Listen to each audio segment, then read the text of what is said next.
Okie doke. You are Branden Asraf, right? You're the lead singer for Brick and Mortar. Could you introduce yourself and kind of just give a little description about the band and what you do? Okay. As you said, my name is Branden Asraf. Middle name is Ruben, actually, by the way. My Ruben. first, I was about to, I was going to list all the stuff that someone needs to steal your identity. Yeah. Mother's maiden name. His name, Three where were digits you? on the back. Yeah. Yeah, right. My name is Branden Asraf. I'm in a band called Brick and Mortar. We're a duo, based out of Asbury Park, New Jersey. We've been a band for like probably over 10 years. And yeah, I'm the songwriter, the main songwriter, and I write all the lyrics and everything's basically about my life. Even the figurative things that sound like they're not about my life are about my life. And yeah, we've been lucky enough to have a weird little trajectory where we were assigned and dropped and kept going. And, now we're like an independent band that basically has, we have like a passionate fan base. So hopefully we keep growing, but that's me. That's it. Today. So Yeah, that's pretty good. We're gonna start off with a silly question after that. You got a night. You go to the deli. You get a sandwich. What's the best sandwich you could be going in with? The best sandwich? Yeah, if you could get any sandwich. Well, I'm gonna get a roast beef with probably provolone, mixed greens, red onions, and extra oil and vinegar. Tomatoes if they look fresh enough, but if they're like kind of greenish, fuck that. You know what I mean? If they're not, they have too much. I want the tomato, and only roast beef if they make it in house. Don't give me Thumans. Don't give me processed. Okay. So that good roast beef. Yeah, that house made shit. Don't come with me. I don't want you to unwrap it from plastic. I don't want that to happen. But yeah. So I know I've when I'm doing some research for this interview and getting some background information, and you talk about it. You've been based in Asbury Park and New Jersey, and you grew up playing in the coffee shop, right? How has that kind of developed your musical style and your kind of just general trajectory? Well, in the beginning, when I was like 14 years old, we played actually at a coffee shop called the Java Joint that was not in Asbury. It was a couple towns away, right? Because Asbury now is like a cool town that rich people live in. But when I moved here, it was like the dilapidated town that musicians moved to, which I didn't move until I was in my 20s. But when we first started, we were playing this place in Toms River, New Jersey, which is a little bit south of here. And it was a coffee shop, and all we would do is go there, and I would play bass and John would play drums, and we would just improv the whole time. So basically what that taught me was everything about how to write a song without even knowing it, because I would just rip all these bass lines and improv, but I didn't sing, I didn't do all this stuff. But the constant improvisation of ideas and playing in front of crowds and not knowing what you're doing made it easier later when I did start singing to kind of not be nervous anymore.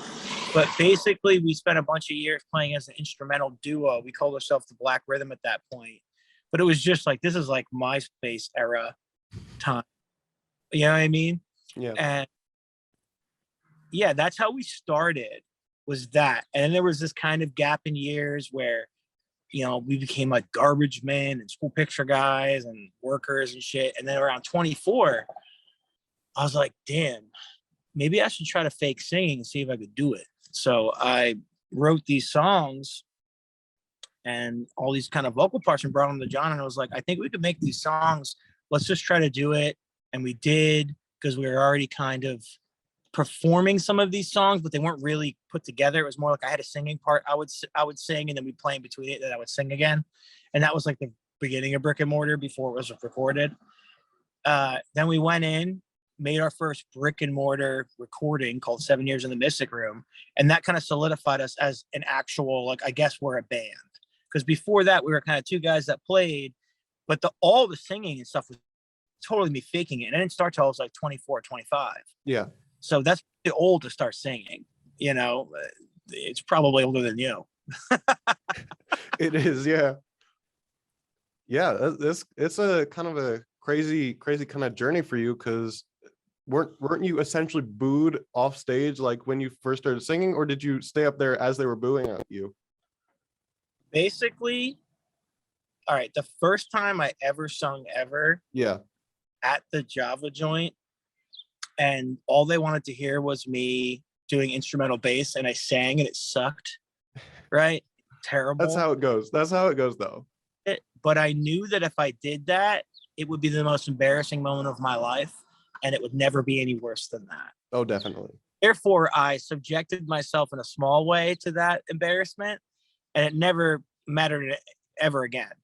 Because I think the moment that you're referring to is we opened for Jimmy Eat World when we were already Brick and Mortar, and I remember I saw my first review, and the review was that the drummer was really talented, but the singer sounded like a dead cat, or otherwise. And I was like, cool. But I don't know. Like, I've always taken criticisms and stuff well, Yeah. because because of my childhood and traveling a lot when I was little and meeting all kinds of different characters and good guys and bad guys and criminals and stuff like that. I just knew that the world was full of human beings way more than people realize. Yeah. It's so many people. A bunch of people aren't going to like you. That's it. Get over. That's just how life goes. That's how life goes. And it's like, even when you think about who goes to a concert, most people on earth don't go to concerts. A select group of people go. Yeah. Because if everybody went, every show would be sold out, right? Yeah. But it's not. So Yeah. if you think about it, music is like food, Like, I hate mustard. If I'm mustard to I somebody, agree. Mustard's terrible. yeah. Okay. You know what I mean? What can I do about it if I'm somebody's mustard?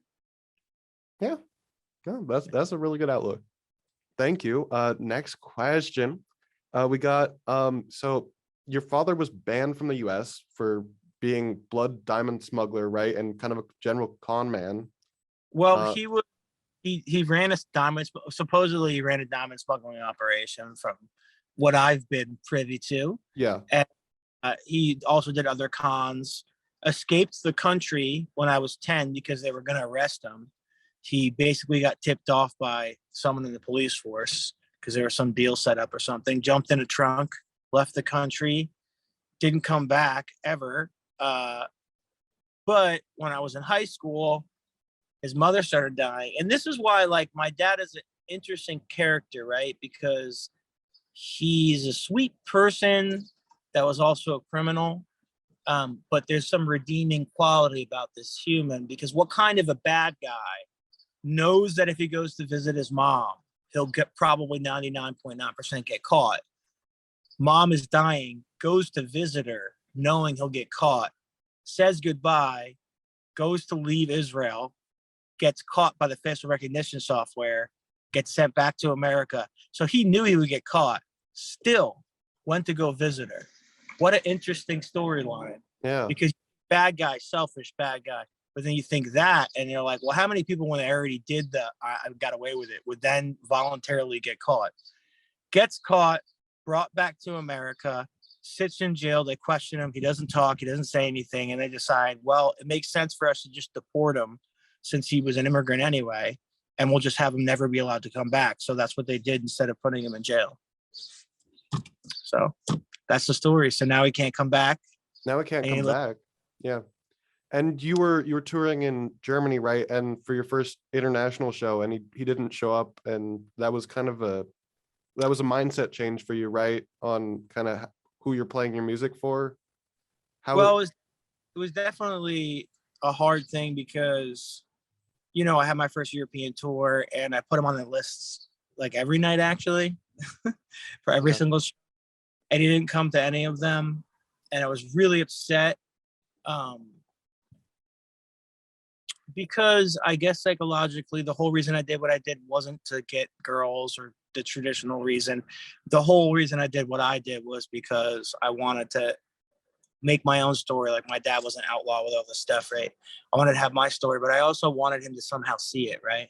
Mm-hmm. Which we have a relationship now. And since then, Like I went to go visit him and all all this stuff, and I realized that the reason he didn't come was because he wasn't doing too well as far as like didn't have shit. It was like the end of a criminal guy now has got nothing, you know? So, I mean, obviously I could be mean and say I'll never forgive him, but I kind of forgave my dad for me. Yeah. Because I was the kind of person who talked to my family for like a decade. I was pretty much kind of kept to myself, and that wasn't very mentally healthy for me. So, yeah, but it was tragic. If it was a movie, you would be pissed seeing this guy put the name on the list every night and then, you know, crying in the back of the fucking venue. Yeah.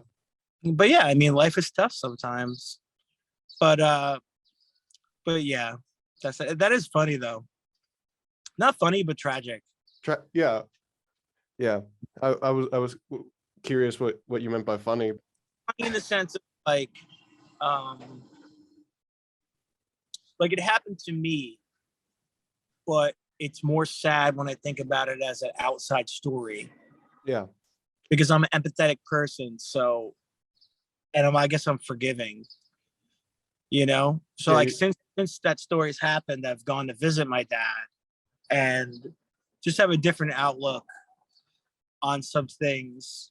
He's still wrong for not doing it, but I don't know. I think he's genuinely like a good person to a degree, if that makes sense. Yeah, no, you've kind of you have to look at him as a whole person and not just as one certain actions that people take. Yes, exactly. Completely different tone. The person who was going to do the interview with me, I know he does a lot of musical stuff, but he wasn't able to make it today. He wanted to know how often you change your bass strings. Not often. Not often. Like probably like if I'm gonna go on a tour, I'll change them. If not, probably every like 5 months. 5 months. I'm not like a believer in that. Don't think it doesn't do enough. How bright do you need the sound? It's a bass though, you know what I mean? Yeah, no, yeah. Also, it's I play bass, but I'm not like writing on bass all the time. So more when I'm playing bass is on tour. Like I'm playing bass at my house, but it's not really where majority of the songs are kind of written from. Some are written from guitar, some are written on a computer. You know, there's so many different ways. Yeah, so with bass strings, I mean, also I know dudes that don't change their bass strings like unless they have, unless they're like fucked up. Yeah, some people. So basically, some people don't change their bass strings, and they'll be like, "I like the warm sound," and then another guy who plays bass will be like, "They sound dead." You know what I mean? Yeah. It's like the thumpiness of it being kind of dead, and some people want the bass strings to sound like it's Rush, and everything is like very clear and tinny. Yeah. Okay. So, because I've been watching your Instagram messages or your stories and stuff. I know you kind of social media marketing is so important for so many different metrics now in kind of a way that it hasn't been in the past, and it's kind of a difficult world to manage, especially as kind of an independent artist. Is it like, how do you work through that? Is it like an annoyance? Do you enjoy some parts of it, or would you wish it was not even, you didn't even have to think about it? I love it and I hate it at the same time. When I'm not mentally healthy, I don't enjoy it so much. Yeah. But I do love that I feel actively engaged with the fans that I have and everything like that. And I'm able to actually communicate with people. And also just, you know, even I mean, we live in modern society. So that's how you meet people. That's true. You don't meet people from like walking down the street. Like you can, but you can only meet the people who already live by you. So it's kind of amazing that you can talk to people from everywhere. So I do like it in that sense. But let me tell you, I have a theory that we're about to see all the streaming and all of this artists that you think are popular become exposed, and you're going to see that record labels are buying fake streams and things are being hyped up and they're smoke and mirrors. Because right now I'm even seeing promotional companies make posts about how they think that's happening. Really? I feel like, because how do you know that somebody's Instagram followers are all real, Yeah. or the real humans? You don't really know. I mean, No, it's on smart so robot. easy to buy bots and just buy fake influence on your social media accounts. Yes, and we never did that. So it's like, you know, the thing that's frustrating for me, I guess, is that social media wise, is like we have like 12,000 followers on Instagram, which isn't shit, but we have like 70,000 followers that pretty much listen to us every day on Spotify. So there's like a disconnect between people who listen to us and people who follow us. But then I see other bands where it's reversed, where they have 100,000 followers, and then you look at who's listening, and there's not as many people really listening all the time.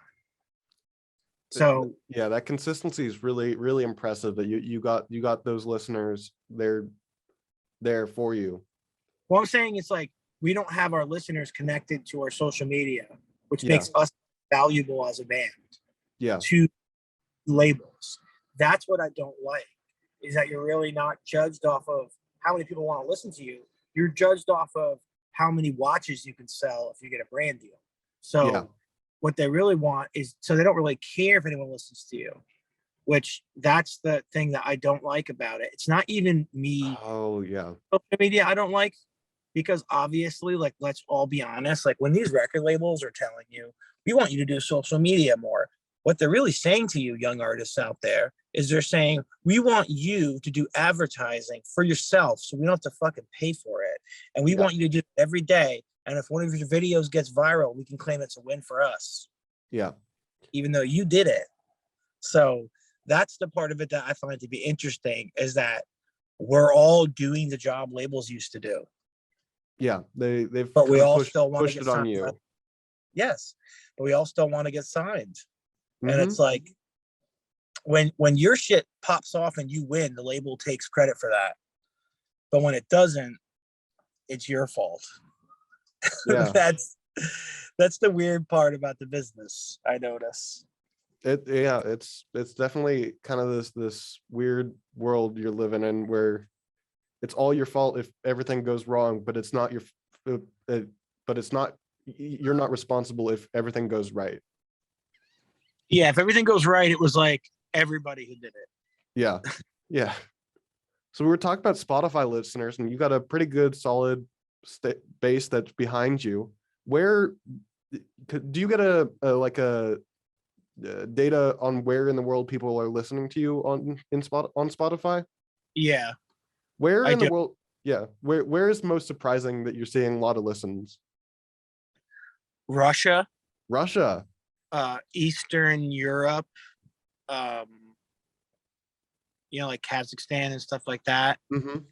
Like basically all over the world, pretty much. Because right now we're like half the United States and half the rest of the whole world. That's kind of crazy. Yeah, it's kind of crazy. So it's like, it's actually more than that, because about 300, we have about 800,000 monthly listeners, and 320 or 350 of them, thousand of them, are from America, Yeah. and the rest all over. That's a pretty big amount, not based in the US as a US band. That's wild. Yeah, which makes it very hard to get those people. Think about this, not everybody in each one of those places, they have different websites for social media. Yeah, is that maybe one of the reasons you have a disconnect between your social media and your following music wise? I mean, it could be. Yeah. But also it's like, as far as touring and everything, like we do pretty good, but it's like, if you're being listened to all over the world, that's a bunch of separate places that you can't go to all of them. Yeah. As opposed to if you had the same amount of listeners in like the US, then they're all kind of contained within a tangible place. Yeah. Definitely. That was actually really surprising. Thank you for that. A lot of your music, you've talked about your music is about you and kind of about working through your feelings. Do you kind of use it as like therapy or kind of as a way to process how you're feeling, or is it more of just kind of a you've thought about it beforehand and you wanted to process it for others to feel about it in that way? I think it's like simultaneous thing where like I'm saying things, and the things that I like to say are things that make me feel, and they make me feel because there's something behind them, but I don't really know what's behind them until I'm reciting it for the 10th time and then cry because it's so emotional. Like I'm a very sensitive person in that sense where I will therapeutically just sing like 5 or 6 different vocal lines over and over again. And then they'll kind of work their way together to be one continuous thought. You know what I mean? Yeah. Like words are interesting like that. Like, let's say I was to say, I don't have shit and my life is a lie. I wake up every day, put on a person disguise. I tried to be a hero, didn't know what to do. Look into the mirror, see the villain is you. That'll make me feel one thing. But if I say, I don't have shit, my life is a lie, I wake up every day, put on a person disguise, but who am I when standing in it? Who am I? Just wait 1 minute. That'll also make me have a feeling, you know? But which one is better? I don't know which one is better. I don't know which one I should say, but those things, when you put them together, they start to develop a feeling. And then if I say another thing, that next thing could be the thing that pushes you emotionally over the edge to actually really feel for it. Mm-hmm. And so my process is like vomiting out these emotional phrases, and then they kind of string themselves together into a song. But it's never very much like, oh, I know what song I'm going to write. I know what it's going to be about. It's more like word vomit than I then let show me the song, like kind of in front of me. And then it feels therapeutic once I string the words together. And then I only pick the things that make me tear up or feel some type of way. Those are the ones I'll usually go with. Yeah. That's a real long process that sucks. So it's like, it's definitely therapy for me. And I used to say that more. I used to say, oh, yeah, it's therapy for me, until I realized that I need actual therapy. And now I'm like, yes, it feels therapeutic, but Brandon, you still need therapy. Music will not save you. So sadly, music is not the only way to get out of stress and anxiety. Well, it's like I've expressed my issues, but let's not live them forever. Yeah. You know, because that's the thing. Is just like the song is expressing what you feel, but it's not solving the problem. The problem's still there. It's not like singing about it made it go away. No, I used to think it would. It's fun though. Yeah, that's a place to be. So you kind of, as a 2-person band, when you put on performance, your live shows have been commended like to be pretty good, and you have a great stage presence.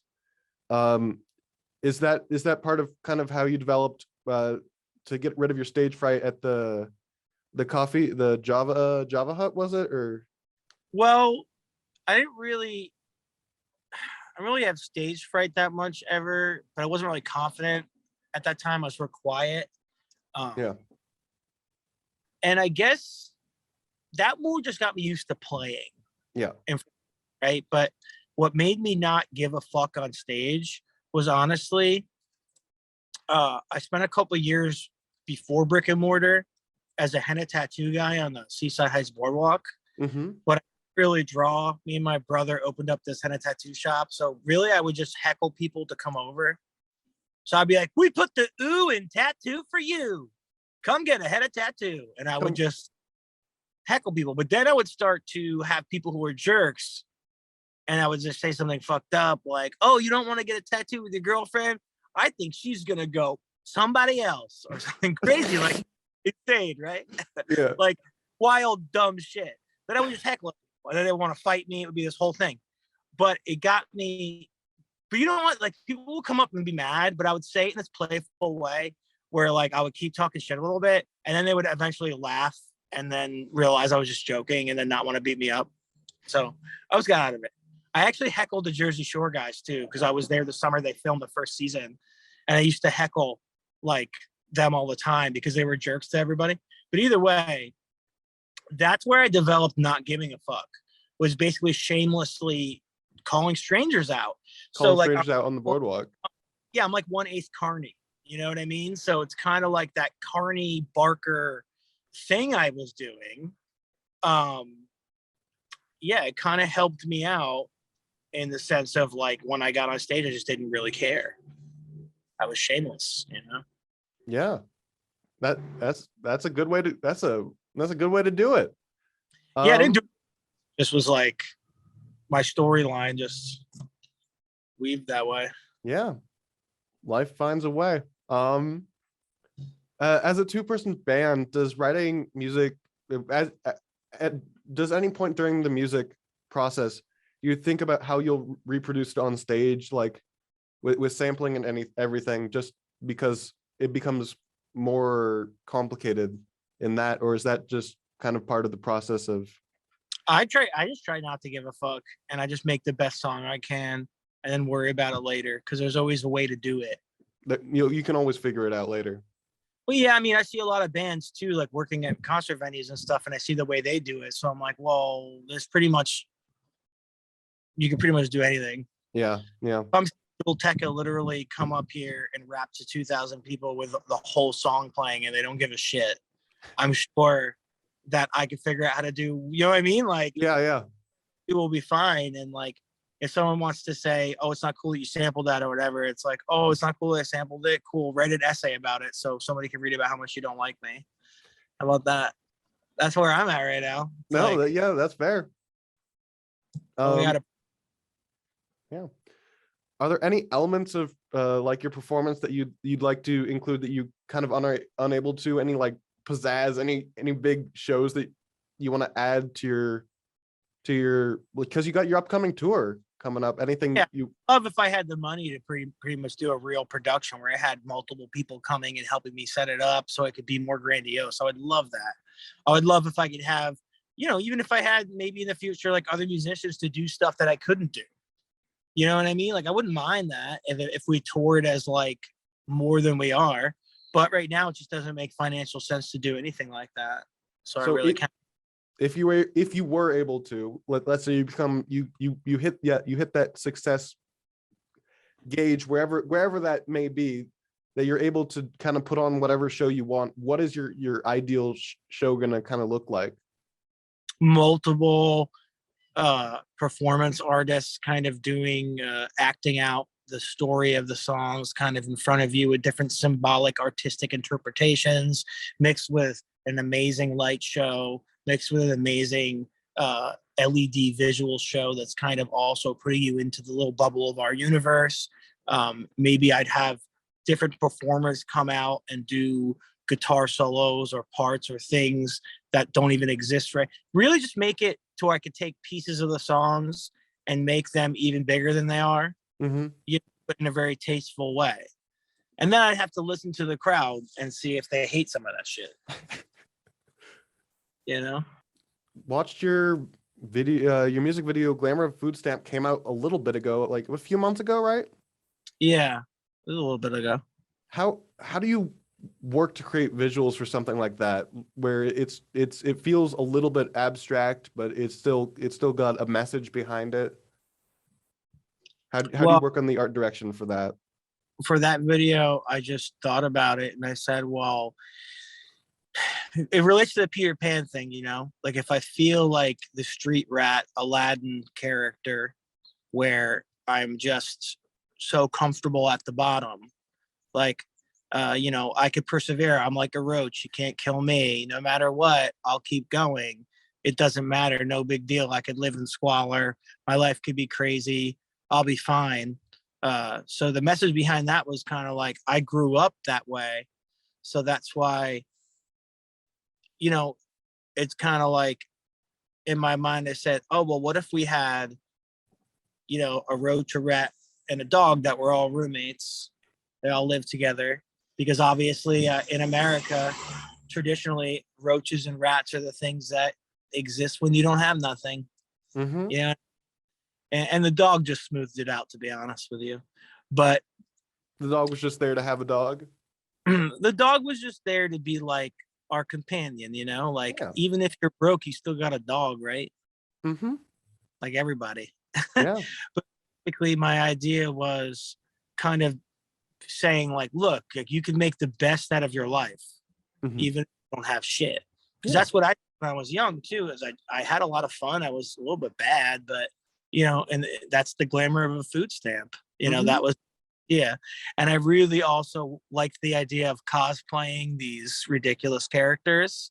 So yeah, the idea came to me and I was just thinking, yeah, we'll have this whole thing where we're all living together and we're being evicted from the apartment.